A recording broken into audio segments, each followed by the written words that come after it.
berdoa bersama-sama semoga keberangkatan kita pada malam hari ini diberikan kesehatan, keselamatan, dan kemenangan. Amin. Saya selaku Ketua Umum KONI mengucapkan terima kasih kepada Bapak Sekda, Pak Kadis yang telah hadir pada malam hari ini.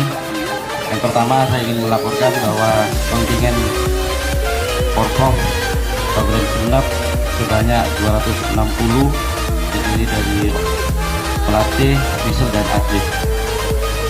Untuk itu saya harapkan pada seluruh anak-anakku di sini atlet, apakah kalian sudah minta doa sama orang tua?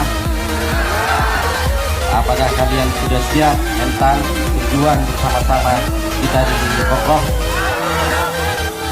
Kami di sini, Pak Sekda, Pak Kadis, seluruh pengurus KONI hanya bisa mendoakan di pinggir lapangan. Artinya keputusan kemenangan ada di tangan kalian.